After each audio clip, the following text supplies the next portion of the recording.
Yo, what is up, everybody? Welcome back to Science to Ross. Back with another video. And today we're learning about evolution. Make sure to smash that like button, smash that subscribe button, and turn the bell on. Thanks, Logan. Today we're going to be starting our notes on evolution. So we have here a picture of some foxes, fennec foxes. They live in North Africa. So when you look at these, what's the first thing you notice? Ears. Yeah, clearly the ears. I think it gives them shade. And so when we observe organisms in the world and we think about their traits and we think about their characteristics, really we can always use natural selection and evolution to help us think about, well, why? Why do these fennec foxes look like this? So why do organisms have the traits that they do?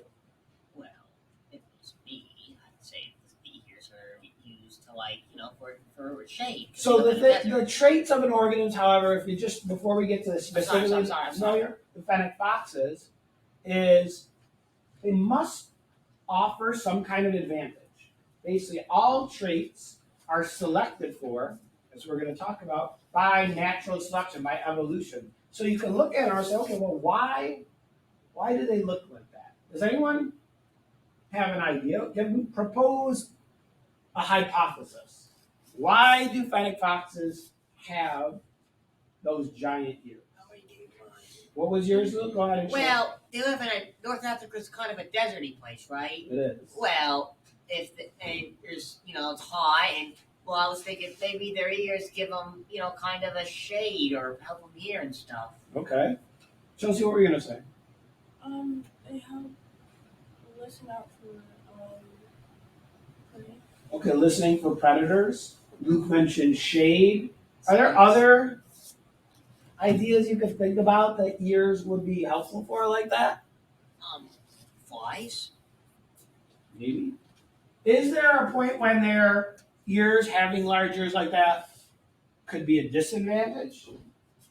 Well, I mean, you know what they say about When might it be a disadvantage, Aisha? Go ahead, give it an advantage. I think it has to do with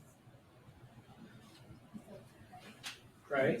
like, especially since it was excited to the desert area, so it's like, I think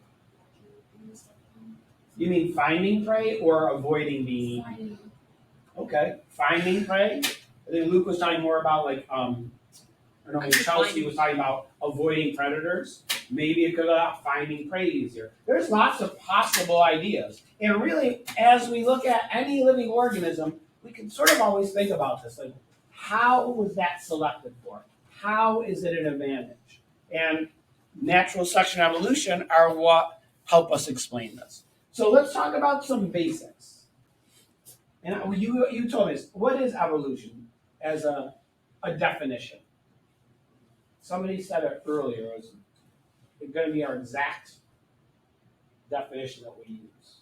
When we say species evolve, what are we saying?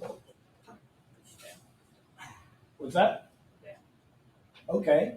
And that means they change over time. So when species change over a period of time, that's what evolution means.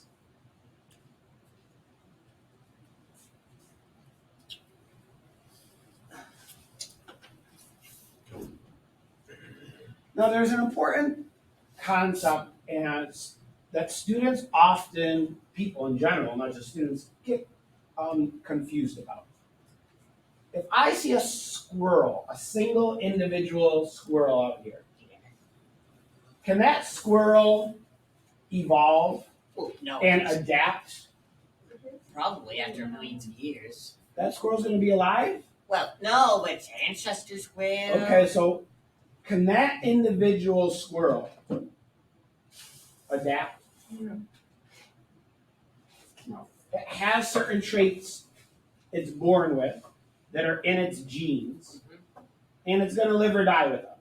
But if something changes. So individuals cannot adapt. They're born with one, and they're going to live or die. But Luke, you started to get us toward. It's not the individuals that evolve. It's their surroundings, It's their the environment. group. It's the group of species. The characteristics that are present within that group that can change over time. So groups of individuals evolve over time, but not individuals. And I'll give you some examples to help us understand this. And evolution is what we call in science a theory. That means it's something that's been established over many experiments over a long period of time and that is widely accepted by science. Like the theory of gravity is a theory. It means something slightly different in science than it does in everyday life. In everyday life, sometimes we think of a theory as something we're unsure about. In science, a theory is something we're very sure about. Okay? We've shown it time after time through repeated tests. So evolution is way up there with the theory of gravity and things like that. Is it true that all animals evolved from one common ancestor? Yeah, if you go back far enough. Yeah. So we learned a little bit about Darwin in our video. In 1858 is when Darwin and Wallace, both together, proposed their ideas of evolution. That species descend from other species, and they change through the process of natural selection. If I may, if it has not been documented, it's been widely theorized the earliest giraffes had really short necks. Yeah, I we're heard going to of talk that. about that in one of our slides. Thank you. That is correct. So Darwin lived in the 1800s. He was an English, lived in England. He was a naturalist when he was on the ship, which was the Beagle. The Beagle was a ship that sailed all around the world. You can see the path it took from England down to the eastern coast of South America, around the tip of South America, up the western coast to the Galapagos Islands, across the ocean to Australia, up and over, down to the tip of Africa, South Africa, back to South America, then back to England. Huge journey around the world. While he was there, Darwin was collecting specimens, observing, writing in his journal, looking at this huge diversity of life that was out there everywhere he went. And he started to notice things that started him questioning, well, why are all of these species here? Why are they similar in some places, different in others? Why are they similar or different from fossils in the same place? And all of these things that Darwin was observing led him to start to put together his ideas about evolution. But as you learned, he held off. He got back to England. He had all these specimens. He wrote down his ideas, and only those shared them with his close friends, close scientists. He didn't publish his work. Okay? He didn't do that until 1859, once Wallace came on the scene and told him about his ideas. The book he published was this, The Origin of the Species. Became famous. People all around the world bought this book.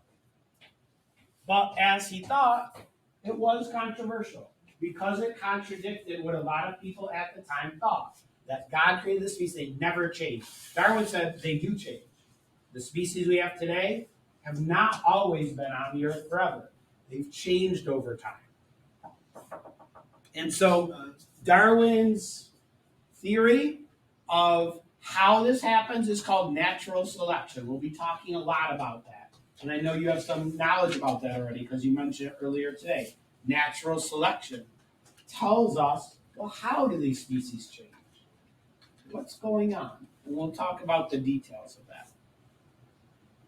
This was a time, and this slide just talks about sort of the context. This is when somebody mentioned the scientific revolution earlier, and that's what was going on in this general time period. Scientists started thinking about the world as it was governed by natural processes and natural laws rather than supernatural causes. And so Darwin is a part of that. So we will talk about some of the evidence. Well, how do we know? I'm telling you that the theory of evolution is well established and that species have changed over time. You might ask, well, how do we know that? How do we know species have changed? One of the first types of evidence that scientists started to discover that helped them understand that was fossils. What is a fossil? You know, remnants of a dead animal. Yeah, it's like the traces, we could say, of animals or plants It's like bones. or other organisms that are no longer here. It's like bones. It could be bones. Sometimes it's tracks. Sometimes it's impressions. This oil. It could be all sorts of things. But when we look at the fossil record, what we know is that 99% of the species that have ever lived on Earth are actually extinct. The organisms that are only present today, that's only 1% of all the species that have ever lived. We also can use something called radioactive dating that you learned about in earth science to tell how old fossils are. And that helps us kind of put them into an order. What scientists often look for are something called transitional fossils, sort of fossils that show us the steps in between different organisms. For example, these are horses. Modern horses, we all know what they look like. And we have lots of fossils of ancient horses that are now extinct, horse-like organisms that once did live on the earth millions of years ago. And what we see if we trace back the fossil record is that 60 million years ago, horses were small, dog-like creatures. They had toes. Okay? Over time, as evolution took place, their toes started to be reduced until eventually, as we know today, horses have hooves, not toes. No toes. And we can see the steps along the way. Sometimes there were dead ends. A branch of these animals started to develop, but then became extinct. But we can basically have many of the steps along the way to go from these ancient horses 60 million years ago to modern horses. And this gives us some information about evolution. This is how we know that these species have changed over time. This is a famous fossil. Anyone know what it's called? A triactyl. Not quite. Pterodactyl. No. No, it's some type of flying reptile. It is. This is called Archaeopteryx. Oh. It was an intermediate fossil. It was kind of like, had some bird-like characteristics, as feathers, but also a bunch of reptile-like characteristics. It was a transitional fossil. It showed us a step from reptiles to birds. These are dinosaur footprints that were made in the mud but then fossilized. This is a trilobite, an organism no longer around today. It's extinct. What about those crabs with the shell? Oh, wait, no, those are horseshoe crabs. Yeah, those are very ancient. Like we can find fossils of horseshoe crabs that are millions and millions of years old. Don't forget They've been unchanged for a very long Don't period. forget like those those cyclopods, those like fish that look like for 100 years. Cyclopods, they've been called. I'm not sure that one. Okay. Let's finish with this slide. So we talked about this when we talked about the manatee. By looking at organisms and looking at their similarities and differences, that can help us understand how they've evolved. One characteristic we could find in organisms is something called homologous structures. These are structures, parts of an organism that gives us clues as to their evolution. For example, a human arm, a whale's flipper, and a bat's wing. Now, just looking outwardly at these things, we'd say, well, they're not very similar. A bird flies through, it has wings. A whale swims through the water, it has flippers. And a human has an arm and hands and fingers. But when we look a little bit deeper, when we look at the bones that are in those limbs, what do we see? Pretty similar, right? Yeah. They all have one humerus, an upper arm bone. They all have two forearm bones. They all have wrist bones and finger bones. So why are they very similar? If these animals are very different, why are they similar? What's a scientific explanation?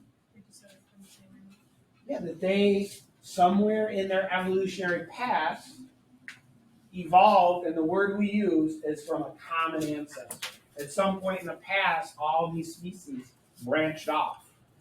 Our last thing I'll talk about, also sometimes in organisms, we see leftover pieces of their evolution. For example, Snakes have feet. snakes in their skeleton, even though they have no legs, they have these tiny little leftover bones of a pelvis and legs. They're not really, they don't have anything on the outside, but they're still inside of them. What do you think that tells us about the evolution of snakes? Snakes used to have legs. They evolved from an ancestor that probably did have legs. But God got rid of them. And so now they have these leftover bones there, okay, that show us a little bit about their evolution. Whales have the same thing. Whales have bones in them that are like the remains of hip bones. That tell us about how whales evolved from